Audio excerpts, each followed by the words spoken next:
The broadcast is now starting. All attendees are in listen-only mode. Hello everyone, welcome to this month's July webinar, which is focusing on addressing energy governance, questions of scale and scope. And as usual, this is co-hosted by the Smart Villages Initiative and the Low Carbon Energy for Development Network. We're really pleased to bring together a number of interesting speakers today to speak on this topic. First of all will be Ed Brown, actually always one of our co-organizers from LCEDN and also from Loughborough University. Then he will be followed by Laura Merrill and Richard Bridle of the International Institute for Sustainable Development. They will then be followed by another pair of speakers. This is Simon Bawakyillenuo and Innocent Agbelie from the University of Ghana. And finally, we'll be joined by Govind Kelkar, a researcher from the MS Swaminathan Research Foundation. And during the course of this webinar, as I see there are attendees continuing to enter, and we're really pleased to have you all here today. During the course of the webinar, please send your questions for the speakers via the GoToWebinar interface. And please be sure to tell us who that question is for, and that's going to help us in the Q&A session. And also for brief questions, probably some of the speakers are going to be able to answer those to you through the text or chat function during the course of the webinar as well. So please feel free to keep sending those questions in all during the webinar. Also, if you're on Twitter, you're more than welcome to tweet about today's webinar with the hashtag SVWebinar. And I've also entered this into the chat box below along with our website and our Twitter handle. And we'd also like to invite you to subscribe to the Smart Villages newsletter. So if you do happen to go to our website, you'll get a pop-up that asks you to subscribe. So if you are interested in these types of issues, we keep everybody updated on a lot of very interesting energy-related issues. So first off, I thought I would do a couple of polls. If you've attended one of our webinars before, you know this is something we usually do at the very top of the hour. And this is just to learn a little bit about you. So first of all, we'd like to know where you're based. And so this will come up for you in just a moment and allow you to start voting. And so this is just to know, are you based over in North and South America? Are you maybe in Africa, the Middle East, or Europe? Or maybe you're in Asia? So I will just let you all continue to do a little bit of voting, and there's still people entering as I speak. And let's see how things are playing out there. Right. I'm going to go ahead and close that, and you all can see the results there. So as you can see, we've got 17% of people joining us from North America, 3% in South America, 20% in Africa and the Middle East, 47% in Europe, and 13% in Asia. And next, I would like to do another quick poll, and this is a little bit more about your profession and your field of work. So we'd like to know, are you a researcher? Are you a scientist? Are you from academia maybe? Are you working more with the government as a policymaker or a regulator? Are you yourself an entrepreneur? Are you working for a nonprofit or an NGO? Or are you from the private sector more broadly? So I'll let you all continue to vote a little bit on that. I see the votes are rolling in. And again, we continue to have people joining the webinar.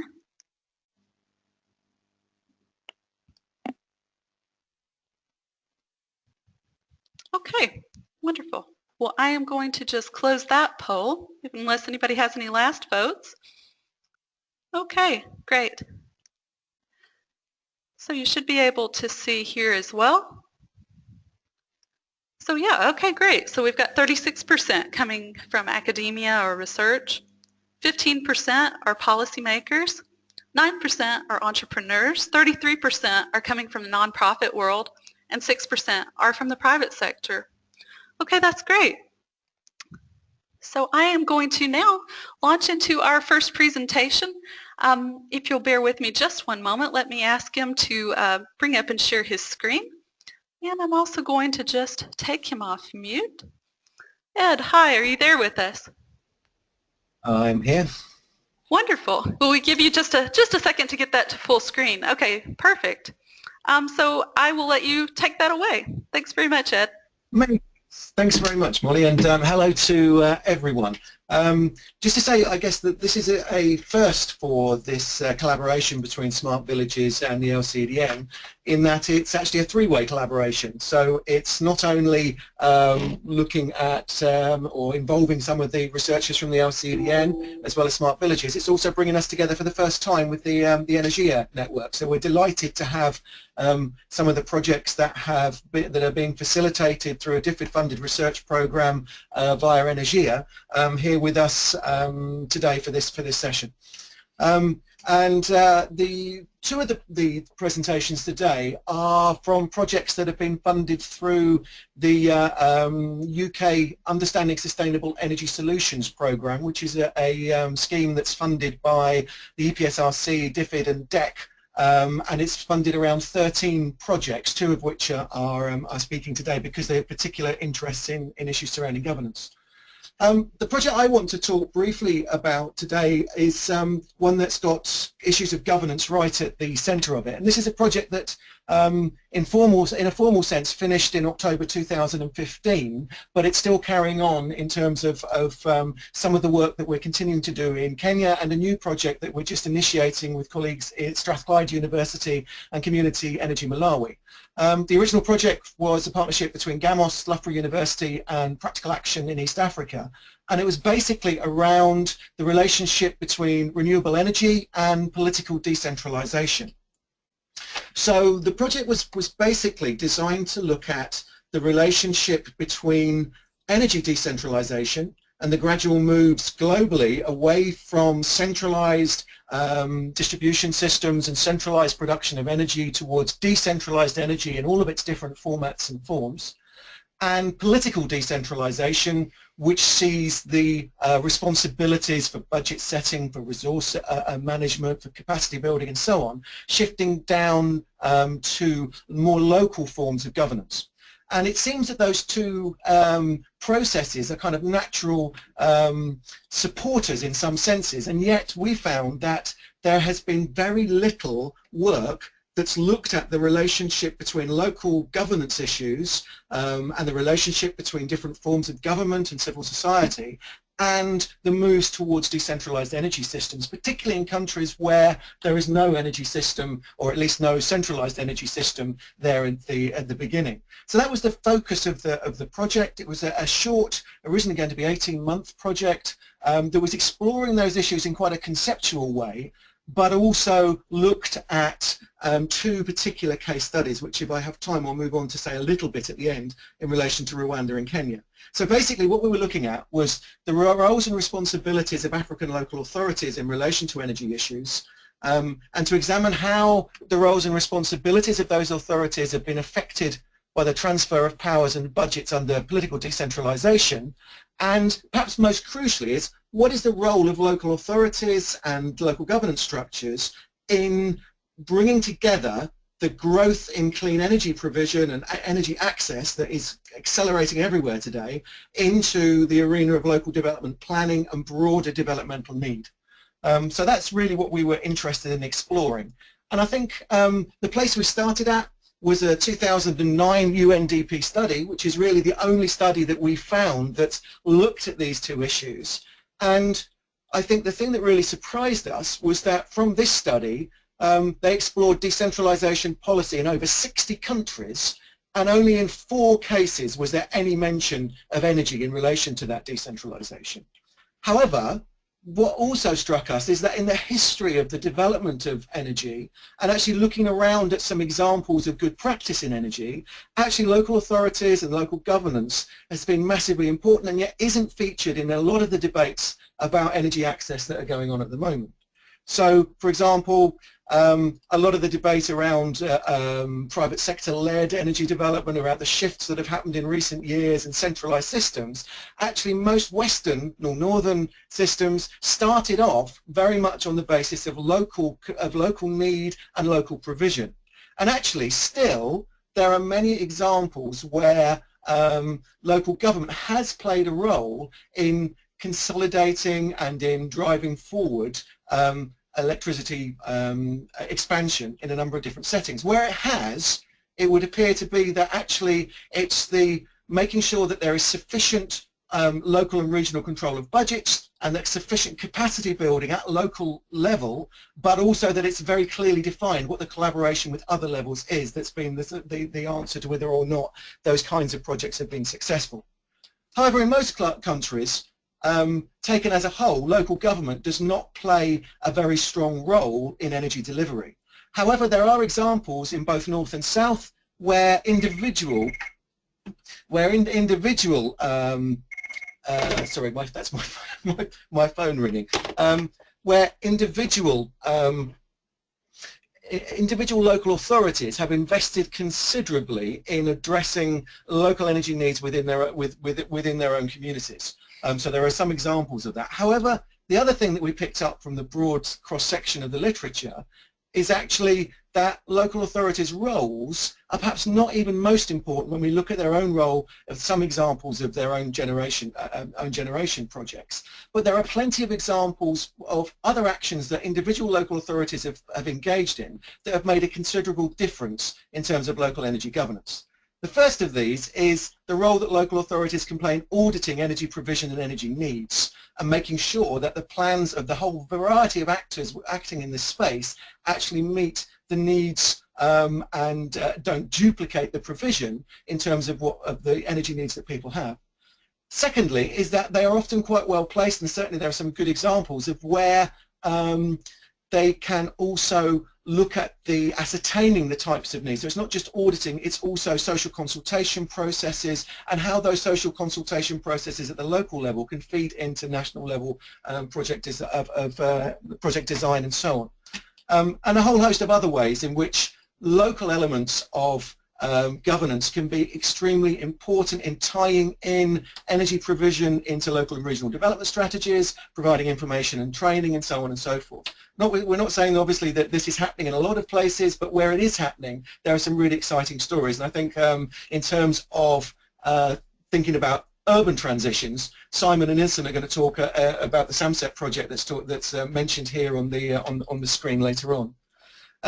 Just really to bring these general issues to a close is really to stress, I guess, that when we started off the project, our concern was to look at, well, what are the supposed advantages of political decentralization within the context of energy access and low carbon transitions. So we can see what potentially local authorities could do, but in reality, where they have been given greater responsibility for energy issues, then has this actually translated in reality to improve services and so on. So the purported advantages are the coordination of energy services with other service provision infrastructures. Secondly, the coordination of the wide variety of actors that are involved in the energy sector and more effective targeting of national energy policy and provision of support services and so on. And supposedly, political decentralization should encourage local people to play a more active role in articulating local solutions to the challenges which they face. And actually, this kind of sense of what is supposed to be possible from political decentralization is mirrored in a lot of debates about the actual impacts of political decentralization in other spheres beyond energy. And one of the areas that we've been then looking at is how local governments relate into the broader national and local context of each situation, the capacity of local administrations, their levels of transparency, their legitimacy and so on. And also the interrelationships between local authorities and the different branches of territorial government and other actors within which they are located. So that was the basic essence of the project around exploring those kinds of issues. Molly, am I right in thinking that I now have just about 2 minutes left? Yeah, exactly. That would be perfect, Ed. Okay, so rather than going to town in details of the different examples that we looked at and indeed are looking at going further forward, we just want to say a few words about the two case studies that we looked at. And they're two quite contrasting case studies in the sense that Rwanda has lived through a period already of 10 years of quite profound processes of political decentralization. There are big debates in the academic literature around the level of real choice and decision-making that imparts to the local levels in Rwanda and the implications of that for the provision of energy services. And in the workshop that we conducted in Kigali with a number of a range of local actors, it confirmed the kind of strength of coordination because of the level of decentralization that's occurred in Rwanda, but also raised a series of questions about the level of funding to the different levels of governance bodies in Rwanda, the limited local level technical capacity to support the roles that have been assigned to them, but also perhaps a sense in which people felt that governments tend to see their role as awareness raising of climate-friendly technologies rather than perhaps learning from the grassroots level about the ways in which government activities themselves need to change. So simply as a form of giving information rather than necessarily changing the way in which they build capacity. So through those sessions, we looked at a whole range of issues around the implications of a 10-year decentralization process for the provision of energy services within Rwanda, which haven't, up until more recently, been given a great deal of priority within the basis of planning at the local level in Rwanda. In contrast, and obviously that's a very, very limited overview of what we were looking at in Kigali, on the other hand, the Kenyan example is an example of a very new process of decentralization that is still being worked out and is still subject to considerable political intrigue. But in terms of what's being rolled out in Kenya, the new Kenyan constitution gave legislation for very strong forms of county government through which the new energy bill devolves a certain number of powers relating to energy. And we've been working with a number of partners in Kenya looking at what that is going to look like as the new energy bill takes hold and as the counties become more important in terms of the delivery of energy policy across Kenya. And in some meetings that we carried out along with Practical Action, our partners, again, we looked at the difficulties that people are having in getting access to those with responsibility for energy around the new counties, the very different levels of capacity across different counties, but also the need to convince county authorities not only of the importance of electricity access, but also of a whole host of other issues that are perhaps not so clearly articulated about the energy needs of people at the household level, and going right down to issues to do with cooking and lighting, as opposed to the larger scale issues to do with electricity delivery. And there are a whole series of issues that are being addressed right at the moment in terms of how to build the capacity of the county governments in Kenya to more effectively coordinate energy policy within the new political setting within the country. I'm aware I've probably used up my time. There are a couple of further slides that go into this in a bit more detail, but hopefully I've given some idea of the sorts of issues that we've been looking at on that particular project. Thank you so much, Ed. That was really interesting and actually really appropriate as kind of our first presentation for this session. So thank you for kind of setting the scene there. And now we're going to move across to Richard Bridle and to Laura Merrill. And I'm just going to ask them to share their screens. And hi, Richard. Hi, Laura. How are you doing today? Fine. Hi, Molly. Hi, wonderful. Well, thank you for joining us.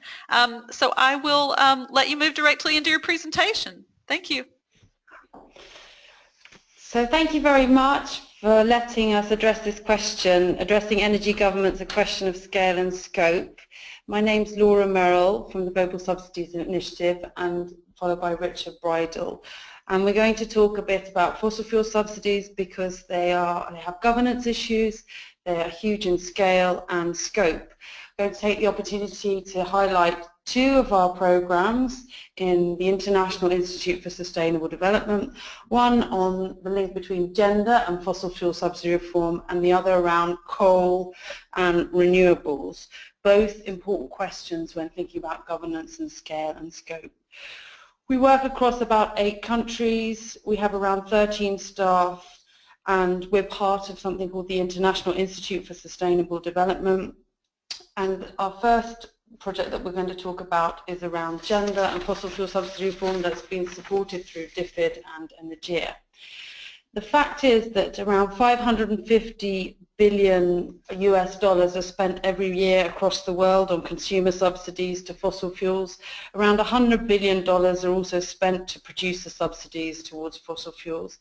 That's around 4 times the level of money going to renewables at the moment, 4 times the amount of funding going to OECD development aid assistance, 2 times the amount needed for climate finance. Our goal is to get to 100 billion, and 22 times the amount of finance we currently find for adaptation. So in many ways we have huge resources going into the energy system and behind fossil fuels, and yet we still have energy access issues around the world. In practice, many countries are now reforming in the face of low oil prices, and they are starting to change the prices on fossil fuels and reduce their subsidies, which in effect often means increasing prices to consumers. This has happened in India and Indonesia recently in 2015. Each of them found around 15 billion US dollars worth of savings from the reform of fossil fuels that they've been able to put elsewhere into their economies. So the gender research question, knowing this and the fact that many countries are reforming, we've been asked to look at the impact on gender. The question is, do fossil fuel subsidies and their reform have a gender differentiated impact? We were looking both at the existing subsidy policies and also at their reform. This is done with Energia and with support from UK DFID, with partners in India, in Bangladesh and Nigeria. Phase 1 has been a literature review where we've looked at the literature on this issue, and Phase 2 we're starting now, which is the in-country survey work, focus group discussions and data audit in these countries. The literature review looked at the impact of fossil fuel subsidies and gender within energy use, the gender impacts of fossil fuel subsidies themselves, the impacts of reform, and the potential mitigation measures that can be put in place when prices are changing. What we found from Phase 1 is that there's very little research on this topic. There's quite a lot of research looking at the gender impacts of access to energy, as we know. There's very little looking at the impact of the subsidies themselves on gender. There is some research from a poverty perspective. For example, IMF has found that the bottom 40% across around 20 countries only receive 11% of the benefits from LPG subsidies, for example, whereas the top 40% receive around 75% of those benefits. So there is some research around poverty, but this isn't broken down into gender. There's very little research on the gender dimensions of reform. There's a paper from the World Bank that was looking at reform in Eastern Europe and Europe and Central Asia. And then we also looked at the research around cash transfers and mitigation from a gender perspective. Again, there's a lot more research on those impacts. So we can see that there will be impacts across, there will be an income effect, an energy use effect, and an energy supply effect. This comes with changes in prices, changes in types of energy use, but also an energy supply effect that in the longer term there might be changes in government investment which might improve supply to women in rural areas, for example. We're focusing on kerosene and LPG and looking at both the subsidies and their reform over the next 2 years within these countries.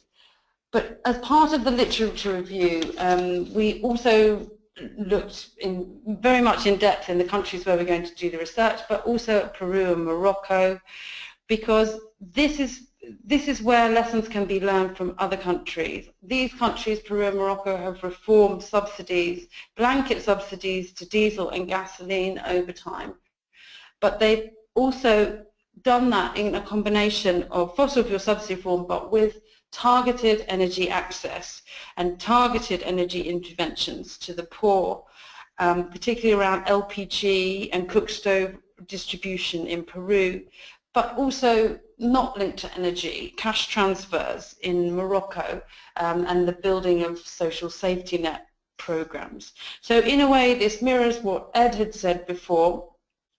This need for better targeting of government interventions and government subsidies, it's not only who these government subsidies are targeted at, but where they're targeted as well. So who being targeting them better on poor people and on women, and where targeting the subsidies and better into rural areas or informal settlements where there is less access or a need for greater access to energy.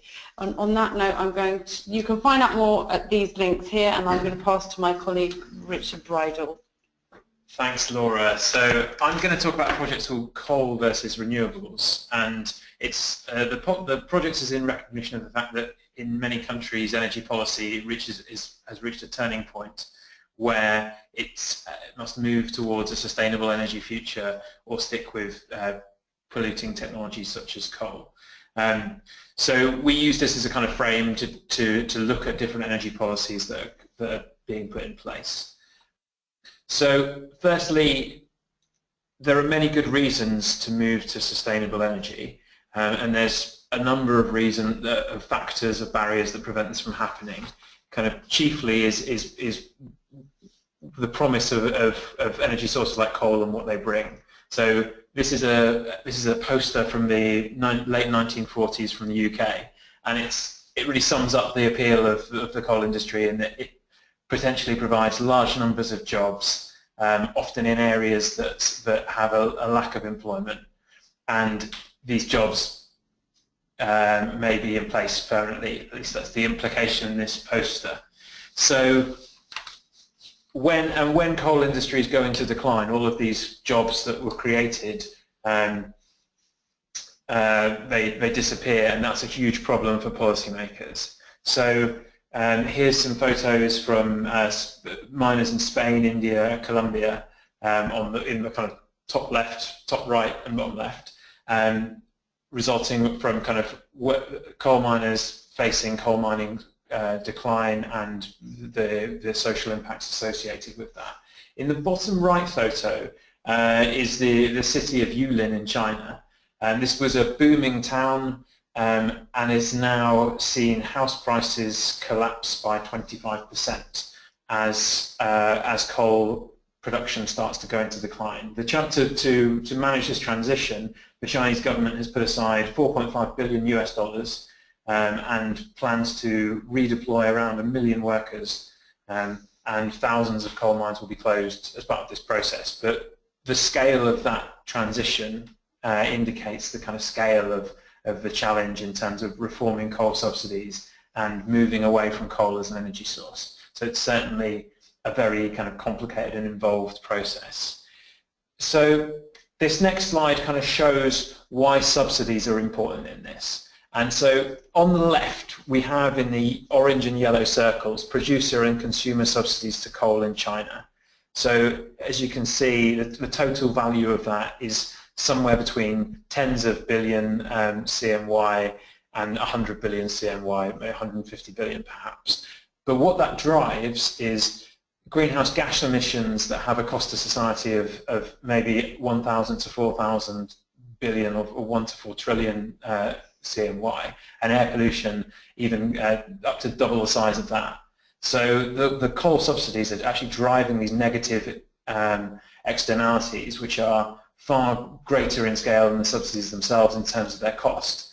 But by removing the subsidies, you can remove some of these negative impacts. By contrast, in the purple dot at the top, you see the kind of the cost that China is spending on renewable subsidies over the same period. These are all numbers from 2013, by the way.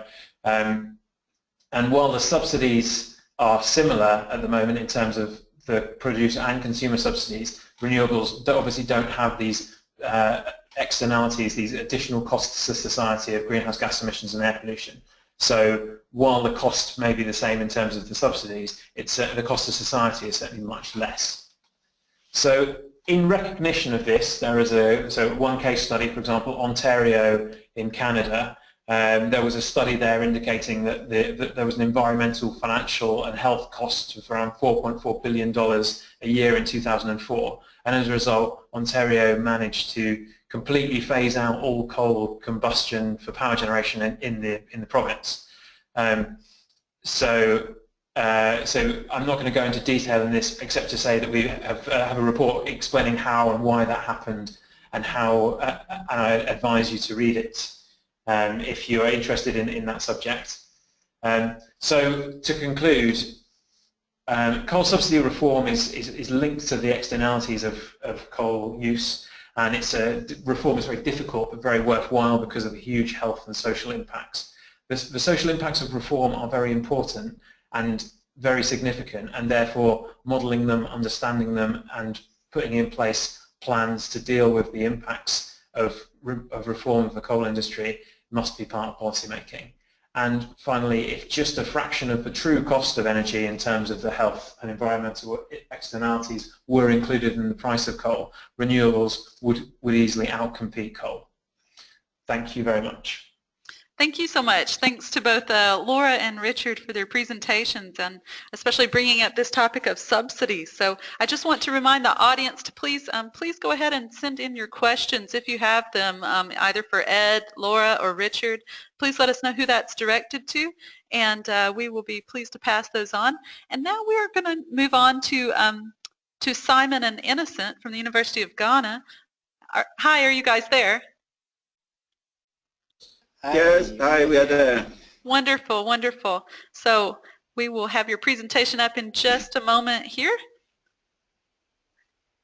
And we're very pleased to have you here today. Great.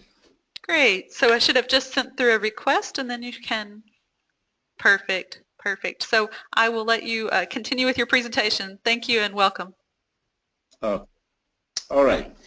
Thank you. So this is Simon and Innocent here at the Institute of Statistical Social Economic Research, University of Ghana. We are part of this EPRC project called SAMSET. Full meaning is supporting sub-Saharan African municipalities with sustainable energy transitions.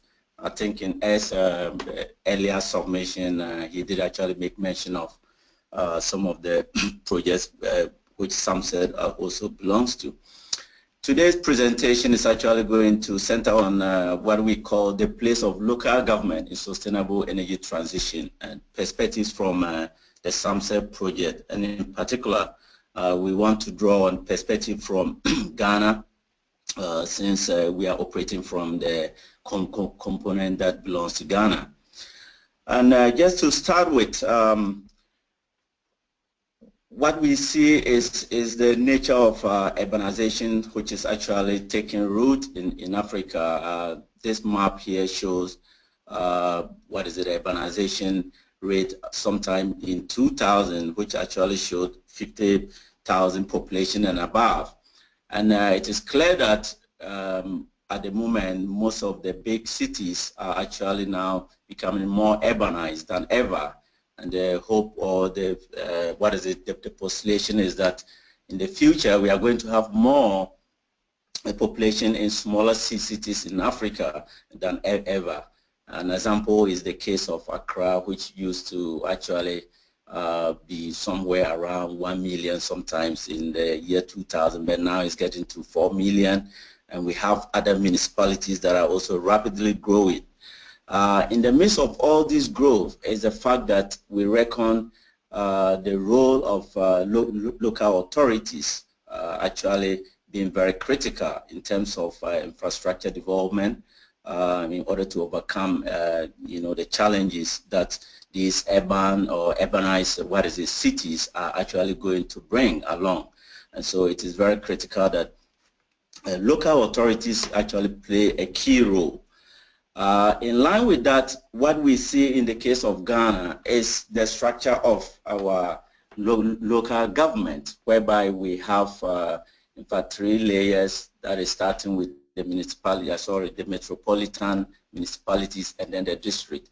This is the structure of the generic district assembly, which actually shows the various committees that actually operate within these assemblies to actually ensure that development is well coordinated within the level of their operations. it is clear that as a result of what they do, there are issues to do with their ability to actually, ensure that there is proper energy governance.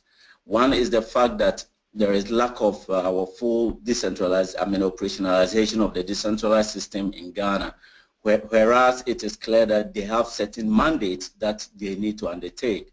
It is clear on the ground that they are not fully actually operationalized.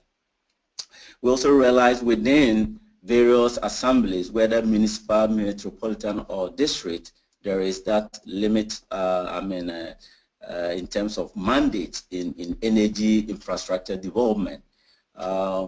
Worst of all is the fact that when it comes to issues of personnel, there is this frequent movement from one place to another, and what is clear is that sometimes while training is being given to personnel to really undertake certain activities, in no time they are moved across to a different place, and that is lost to that municipality that they were operating initially. There is also a challenge, what we see in terms of spatial development, which is in line with the energy efficiency issues, is the traditional land ownership and distribution pattern, whereby in the case of that we tend to see disruptions in planning layout that municipalities actually have.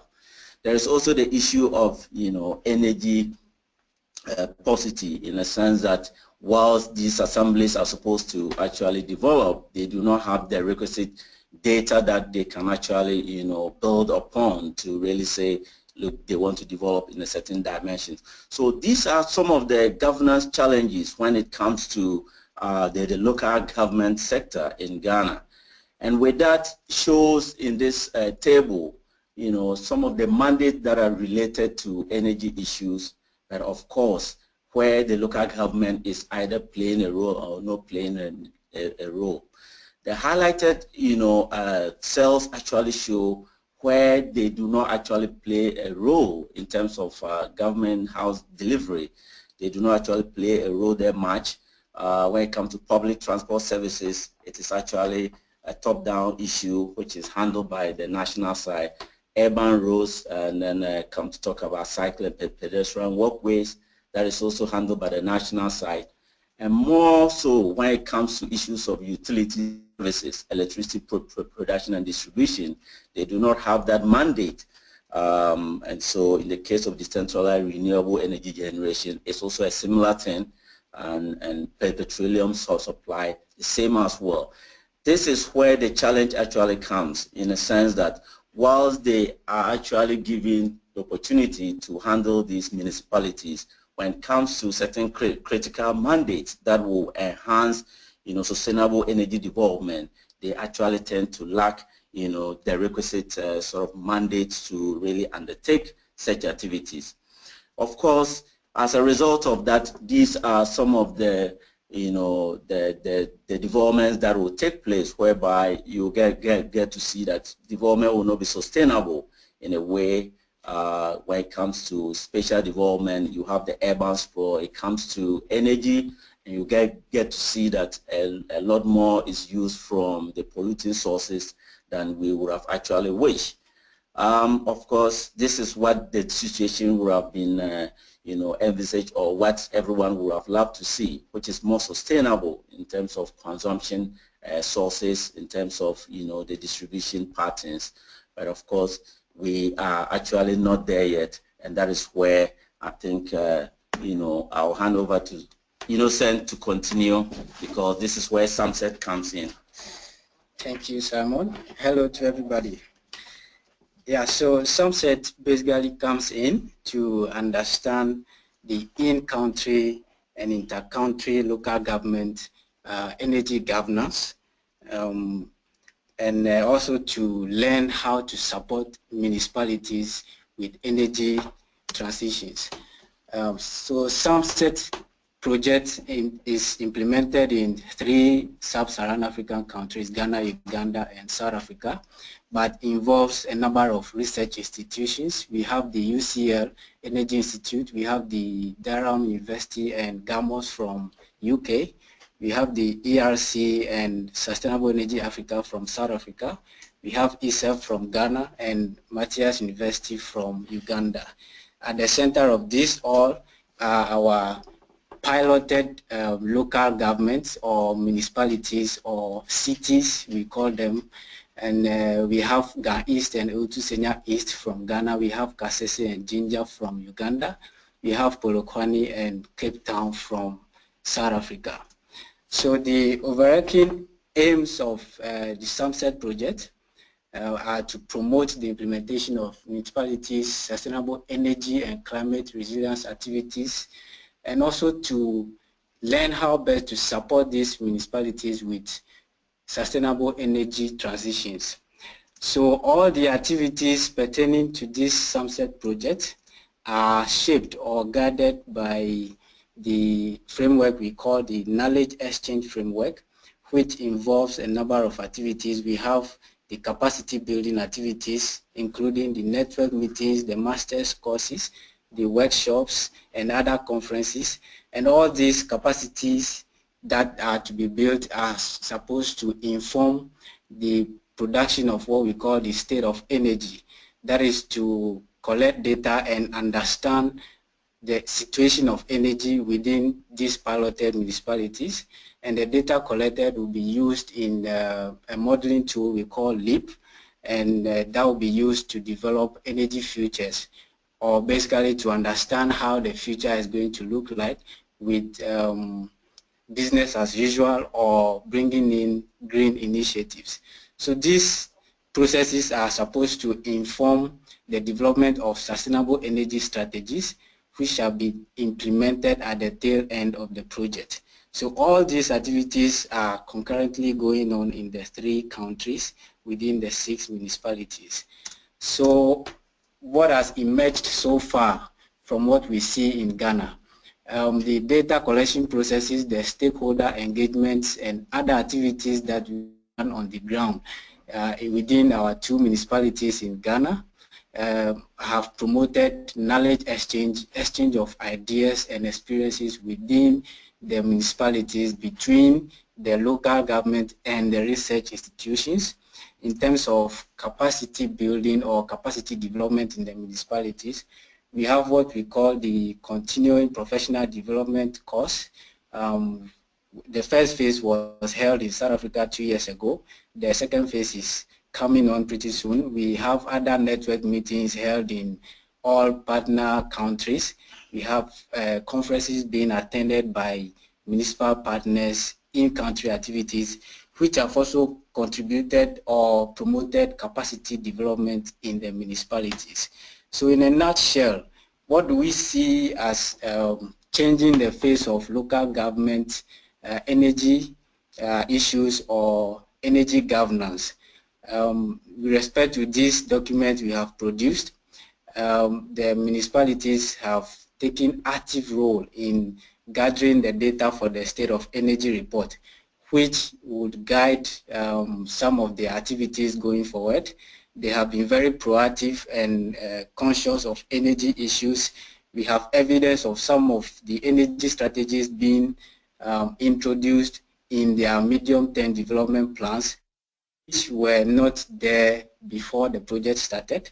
And some of the municipalities have also shown interest in writing proposals to attract energy development grants, and also some projects which we call low-hanging fruits, such as sensitization and other activities are already ongoing in the municipalities, which we see as great stride in terms of the local government's role in energy governance. So that brings our presentation to an end, and we thank everybody for listening, and we welcome comments and questions. Right. Okay, thank you very much. Thank you to you both. And that is a good reminder. I've seen a few questions coming in, but please do continue sending your questions in, or your comments and your thoughts on these issues of energy and local governance. We are now going to move to Govind Kelkar. Govind, are you there with me on the line? Yes, I am. Okay, wonderful. But you have to have the slides. Yes, I have the presentation. I will run that from my screen. So let me just go ahead and get that up there, and I will move that into the full screen. Okay. Okay. All right. So please just tell me when you want me to advance the slide, and we'll look forward to hearing your presentation. Yes. Good afternoon. Good afternoon, everybody. And this is a project on political economy of energy sector dynamics with attention to gender. And my name is Govind Kelkar. The project is supported by DFID and Energia. And the countries we cover is India, Nepal, and lessons from South Africa. So next one, please. Next slide. Are you Molly with me? Molly? Apologies, Molly, I had myself on mute. I've moved it forward to your background slide. Okay, all right.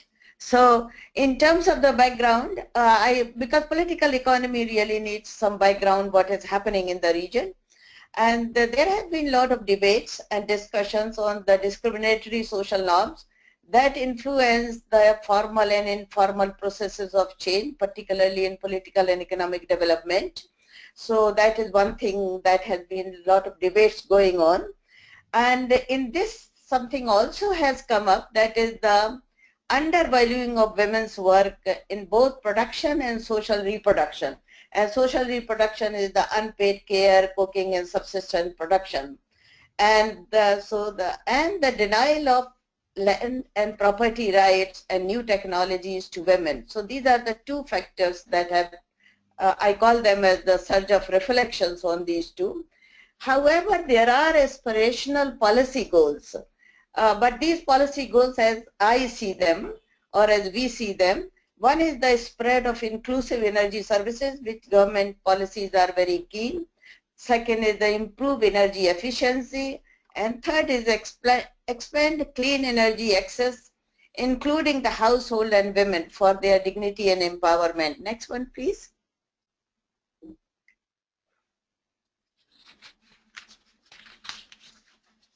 Oh, it is taking time. Next slide, please. Yes, there's just a slight delay. Okay, no, that's okay. How do we bring in the gender into political economy analysis? Molly, next time I'll remind you to a little bit earlier, so that probably that will help. That one of the things has been in the conventional analysis of energy and political economy, both these things, we have not really captured gender relations of power, both in domestic and social and political spheres. So that has been very evident, marginal kind of change. Counterposed to these processes, there is a question that has been raised of women's agency or agential power, also called as empowerment, which I treat it as kind of very important part of the economic empowerment of women. However, women's decision-making power too, in most cases, is infused with existing social norms. So social norms come in, and these social norms tend to marginalize women and ignores their strategic needs. So that has been really in terms of the taking the questions. And we can go back up to 1980s, and particularly attention was drawn by two sources. One was the Development Alternatives for Women's Network in 1985-86 during the time of the Nairobi Conference on Women, and also Amartya Sen's writing on women's agency. And these things have influenced in terms of understanding women's agency, understanding gender analysis into energy sector and other spheres. Next one, please. And what is our analysis? Our analysis tries to capture how gender determines or influences the political and economic relationships in the structure of power, particularly with attention to energy or energy sector dynamics. How do we address the structure and agency? And that is in terms of the attempt to combine both the structural and agential elements in the sphere of energy sector at 3 levels, at macro levels, national, meso levels, at the state, we have the state which some people call provinces, and district, and also at the women collectives at these levels, and micro level at the individual levels. So we see these changes at 3 levels. Politics is, this is an important statement that we come up in the first phase of our study, that politics in gendering of political economy, of changing the fuel access, is in women's increased participation in production activities, in agriculture, in household, and in SMEs. This is very important. This is mediated by self-help groups of women, which is called women's organizations in the countryside. And this has its effect, resultant effects on women's greater control over income and assets, and greater demand and greater agency in their choice of energy use. So next one is, overall the research objective I have explained as to understand the factors that constrain or facilitate women's agency in the use of energy in social reproduction and also in reproduction spheres. So this is how we tend to see the two-way relationship, but into 3 spheres.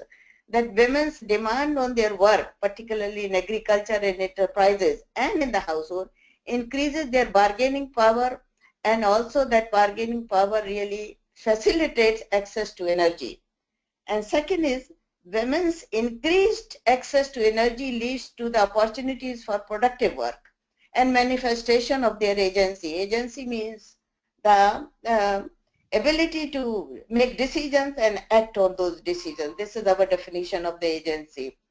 And then the third aspect of this circular kind of integrated aspect is, increased agency of women seeks access to energy use, leading to pathways for change in gendered norms. I talked about the social norms which are gendered norm and relations in the energy sector. So this is our conceptual framework in terms of how do we look at gender in political analysis of energy, and which we have come with great deal of discussion among our teams. I would skip the next slide, which I call it the women's economic empowerment. So we can skip that slide. Can we go to slide 7, please? Persistence of fuel weight. Molly? It should be there now. Okay. Can we skip that?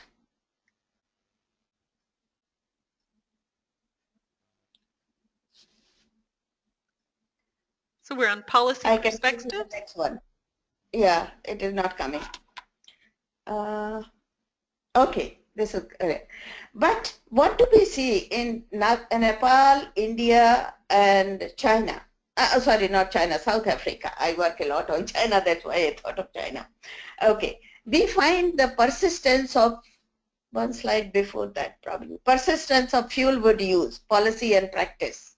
Can we go back to one slide? Yeah. That fuel wood is the primary cooking fuel in 67.3% of the rural households in India and 14% in urban households. So you see that how despite the policy goals, what is the persistence of the fuel wood? And this is the dichotomy that I'm going to present. And 87% in the scheduled caste household. Scheduled tribe household are indigenous peoples. In India they call as scheduled tribes. And 70% in scheduled caste household. Scheduled caste is the so-called Dalits or the lower caste. We have a caste society, and that explains the political economy. That first is the rural-urban difference, and then there is a difference between the various caste groups and the marginalized communities, and within that how women are located or gender relations are located. Then there is compared to industry and agriculture. Agriculture has been largely neglected, as you can see that only 17.3% of the total energy is used in agriculture, as against 46.7% for the industrial use. And the similar situation is in Nepal, with 70% of the household in Nepal rely on biomass. However, there has been a very important welcome shift in the policy attention towards domestic and commercial agriculture, domestic use and commercial agriculture. and this is called the Prime Minister's Ujjwal Yojana, that is the lighting Yojana. At the Ujjwal means lighting probably, but it aims at giving 50 million subsidized LPG connections in the name of women to below poverty level households within 3 years. So this is a very important landmark that has come, and it is being promoted, and I hope it will be implemented on the same speed as it is being promoted now. Next one, please. But there is a kind of policy perspective, or policy even inadequacy, I would call. Policy considers that household income represents the main influencing factor. It is the income income of the household that influences the choice of the energy carrier. And it is second inadequacy, I find, that it is the technocratic approach or supply side, that kind of, for example, giving free LPG to women in remote areas will solve the problem. And it has failed in one state, in Andhra Pradesh, earlier, because there has to be demands created, there has to be a purchasing power of the people that has to be created, and the people's kind of needs have to be created. So problem is that both at the national and state levels, energy policies and schemes are largely framed and implemented as gender neutral. That gender does not apply. But there is a need to recognize the gender differential needs of the people, which has not been recognized.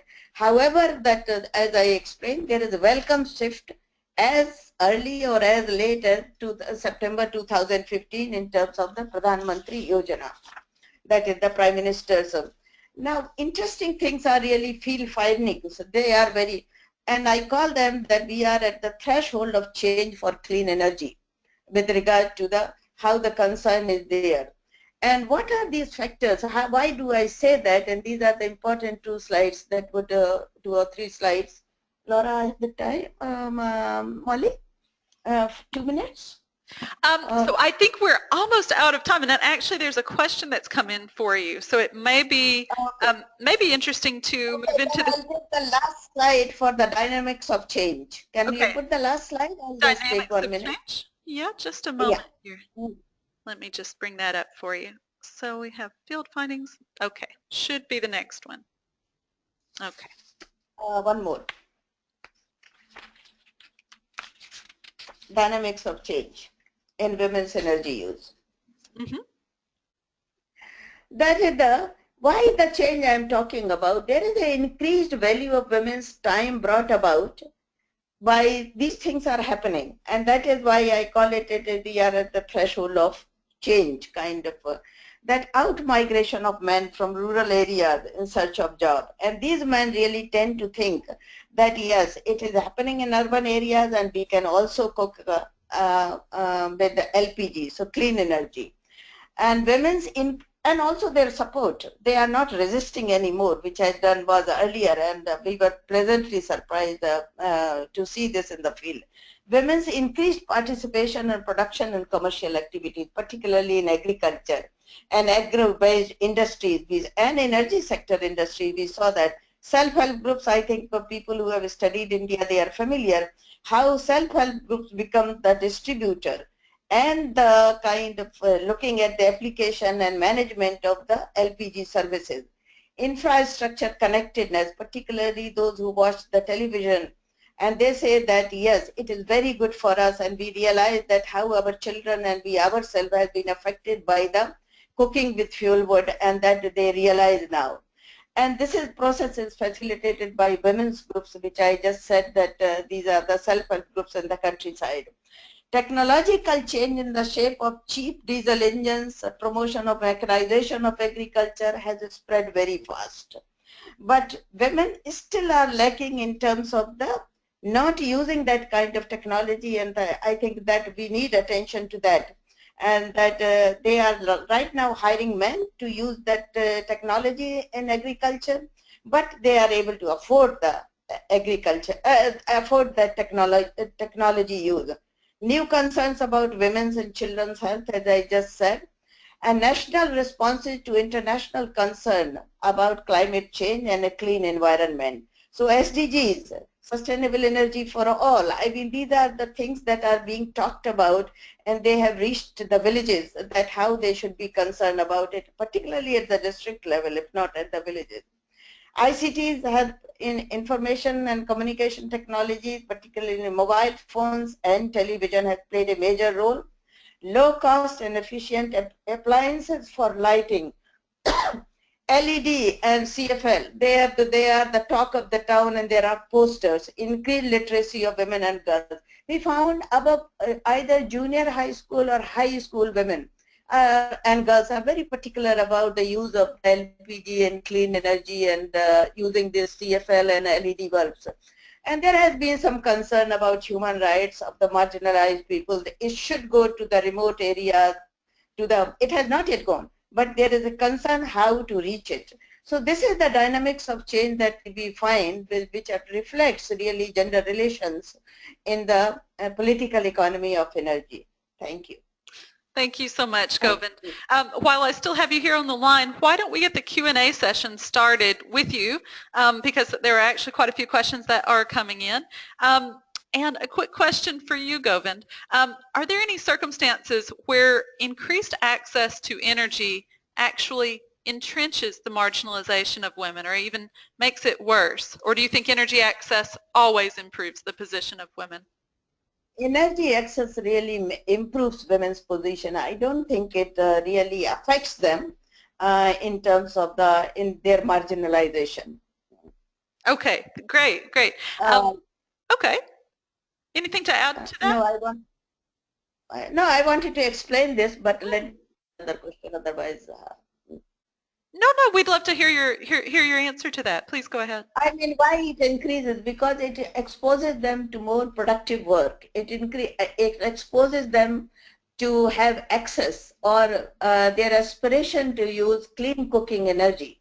So both in production and social reproduction, I call it social reproduction, household work, unpaid care, domestic cooking, subsistence work, LPG really helps in that. So I don't think it is marginalizing women. It is not throwing them out of jobs, which was earlier. At one time, it was a discussion when the grinding mills or the rice hullers were introduced. I don't see that anymore, because Kerala is also one part of the study where it has come. And we saw that that large number of self-help groups have come up as the energy distributor, as the LPG distributors, and concerned with regard to the accessing the clean energy and electricity. These are the two concerns. They want LPG and clean energy. That is the, LPG and electricity as the main users and aspirations to have these two. But I would say that I'm not suggesting by any means that with these aspirations and change, that whether the gender relations have changed, gender relations have not changed much, because we still see they will change in the future, that I'm sure. But still we see that women's access to LPG, clean energy for cooking, is the last priority in the rural household. What we see that first priority is electricity connection, second is use of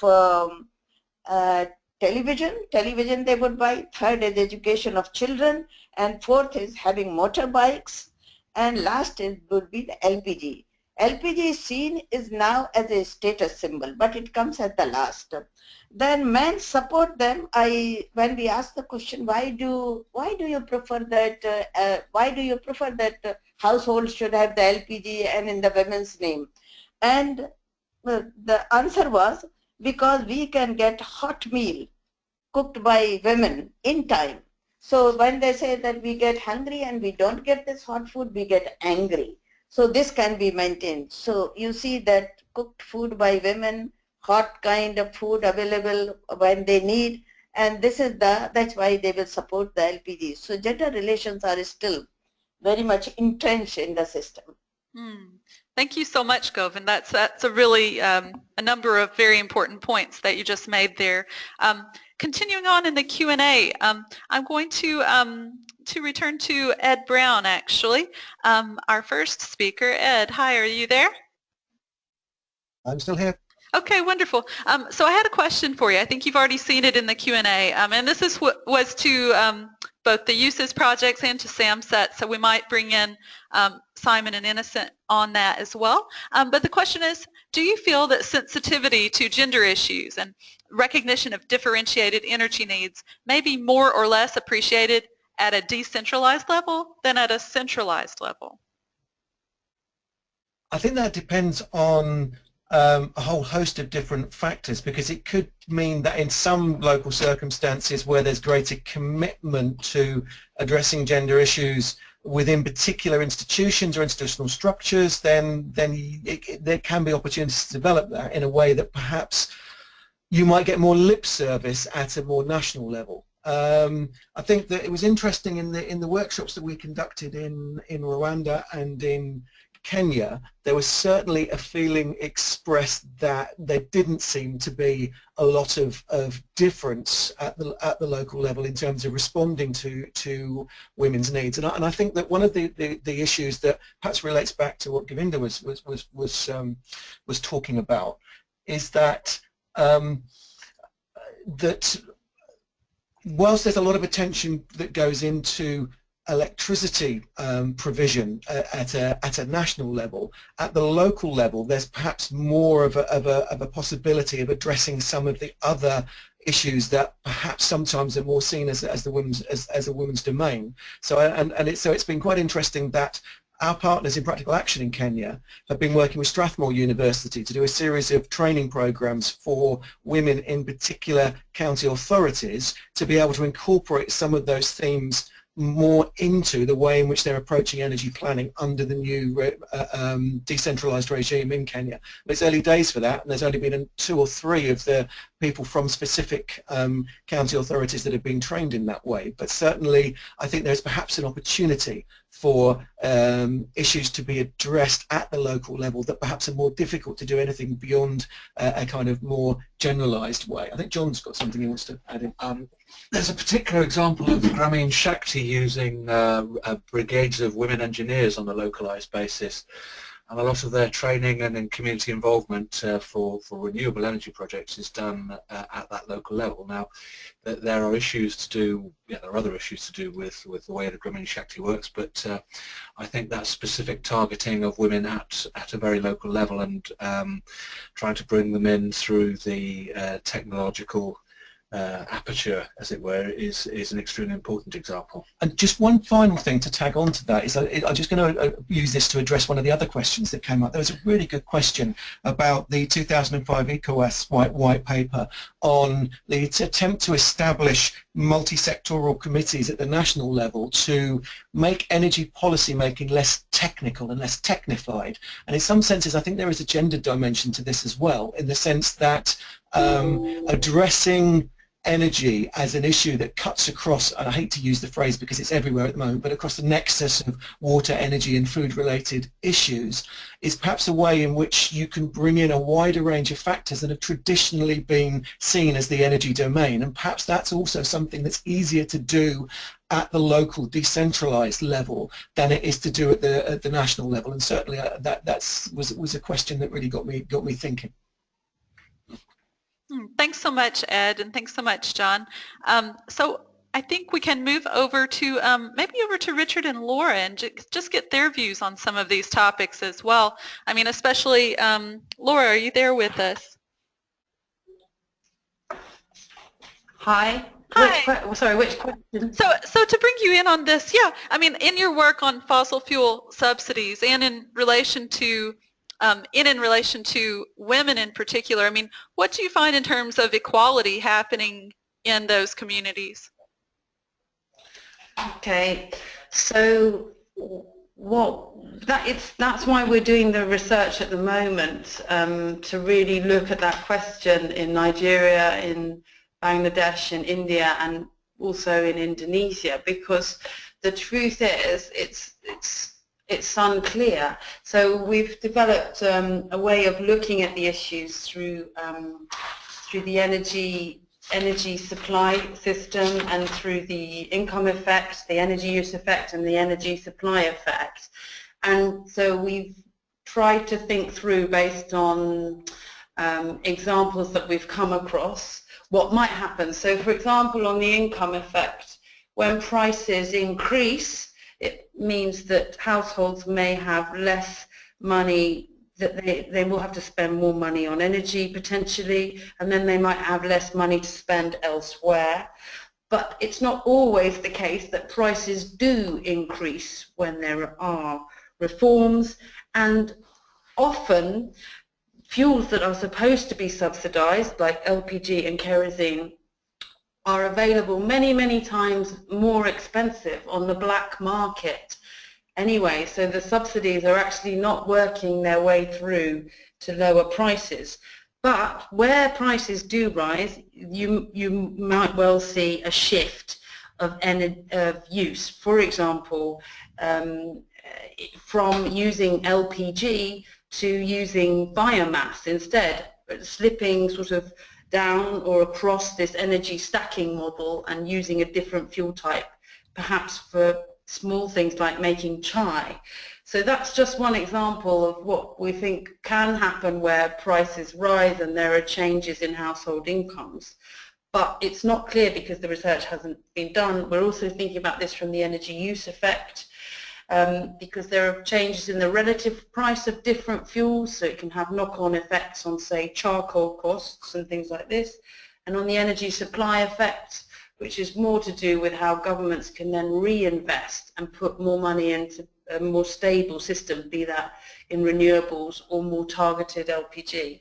So the research is coming, it will be field research and it will be focus group discussions and data audit, but these are some of the information that we find. Another issue that comes up and has been coming up in Nigeria recently, which is huge, is inflation. You know, there are inflationary pushes that are separate from incidents and times of energy sector reform, but then there are also inflationary pressures that are linked in with this, and it's a question of understanding those pressures as well and the impacts back on women and on budgets. But the main finding is that countries like Peru and Morocco did this, and they did this well. They shifted a lot of their subsidies away, they reformed them in diesel and in gasoline, and they've targeted them much better, particularly Peru in LPG, but also in other rural extension subsidies for rural energy and extension, for example, clean cook stoves and chimneys, which you know, might have more impacts in terms of a more utilitarian impact, less spending around an energy subsidy, but with more benefit for women at a cheaper cost and for more people. Very, very interesting. Yeah, absolutely. So, and our audience, I'm sure, will want to keep an eye out for your research. So maybe we'll have you back when you've completed the research, and you can tell us really even more in depth about that. Thank you so much, Laura. I'm just going to go to Simon and Innocent now. We have a question, actually, from one of our other panelists, from Richard. And the question that we have for you is, have you come across examples of good institutional models of decentralized government funding or support for sustainable energy? Right, thank you. Well, the research is still ongoing, and what we have actually unearthed as part of our work so far is the fact that at the municipalities level, they really do not have any sort of source of funding that will really go into energy investment. So as part of the strategies we have developed, which is part of the document that we showed in the slide, building on the data we have collected, is say that there is the need for you know, models such as the private partnership, PPP, which we call public-private partnership approaches. We've also sort of looked at another model which will involve the municipalities actually, you know, identifying the issues that need to be addressed, and then the research partners will come on board to help them write very strong sort of proposals that will actually go out for funding. And I think on that note, so far we've actually got you know, 2 opportunities that are working well for us. In a sense, there was one opportunity that we saw and we put in a proposal, which is to deal with the dissemination of energy efficiency fridges, refrigerators in the country vis-a-vis the old types that are inefficient. And the municipality, one of the municipalities too, has actually, you know, come out with an initiative which has helped us to support them in liquid waste sort of proposal for a funding from EU. And the second municipality is also thinking about doing something which has to do with waste to energy situation, as they have a lot of waste that is being collected, but it's actually not being transformed into any other, you know, usable product. And there is that opportunity for waste to energy, you know, establishment within the municipality. So there are couples of, you know, models that the municipalities hitherto did not know, and are now, based on what we have done, we've been able to sort of catalog them, and which are within the strategic documents, and gradually they are trying to actually activate them or come out for us to support them to really implement them. Thanks so much, Simon. Thank you. I'd just like to circle back around to Ed at this point, who has just a few comments that he would like to make. Hi, Ed. Thank you. Just very quickly, just to respond to that question of Richard's, I think that one of the examples that we came across that we've been talking around with colleagues recently is what's been happening in Nepal for a considerable length of time in terms of the mini hydro programs in Nepal, and the role of local management and organisation via regional groupings that give the capacity building to the local groupings. And that seems to have been very successful in that particular capacity. Certainly the UNEP program that did quite a lot of the capacity building there, one of the interesting things about that particular project was that its budget was, I think, as much, if not more, for the capacity building elements as it was for the actual construction of the mini hydros themselves. And I think that's one of the reasons why that process has been particularly successful.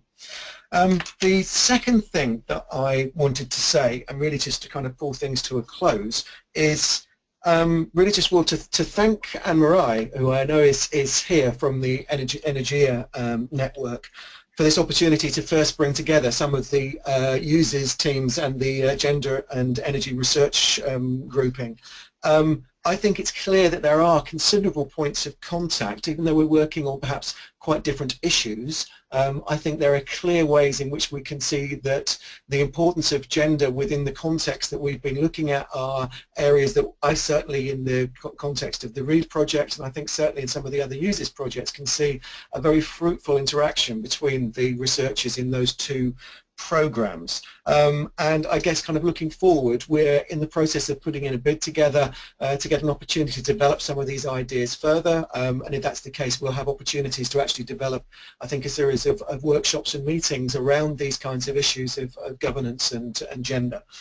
Secondly is, I think, the other question around where is there an interesting framework for developing energy decentralization at this kind of political level is the actual secession of decision-making budgets down to the county governments in Kenya could have a significant influence on how energy policy is conducted in Kenya. I say could because I think that's a really important aspect of that. We have an event coming up in early next year through the users network, which will be held, our first event that we've actually held in East Africa, and one of the key themes of that will be around this whole question of local governance of energy projects. We're continuing to work in Kenya on some of the initiatives that I've been talking about. We're also very fortunate to be involved with the Scottish Government and University of Strathclyde and Community Energy Malawi on looking at the whole question of district energy policy as it goes forward in Malawi over the course of the next 12 months. So I think that there are moves afoot to connect energy much more strongly into political decentralization. I think it's a really interesting area to be working in, particularly because so much of the focus thus far in this area has been about the promotion of private sector solutions, and actually this is a side, I think, to the energy debate that's really important for us to address. Thanks so much, Ed. Thank you. And I'd just like to say thank you to all of our speakers today. Thank you to you, the audience, for tuning in and sticking with us, even though we've gone a bit over time today. I think I can see by the numbers of you who have stayed that you're all very keen to know about these issues further. So let me just say thank you to everyone. We appreciated having all of you here today to share these interesting perspectives, and really from all corners of the world as well. Thank you. And I would just like to remind the audience to please stick around. There's a survey afterwards. We'd just like to know what you thought of the webinar. It's a short survey. Yeah, stay in touch with us. We'll have another webinar next month, and we will look forward to sharing that with you when it's ready. So thank you to all of our panelists today. And have a good afternoon. Thank you. Thank you. Thank you. Yes. Thank you. Bye-bye, everyone. Thank you. Thank you. Right.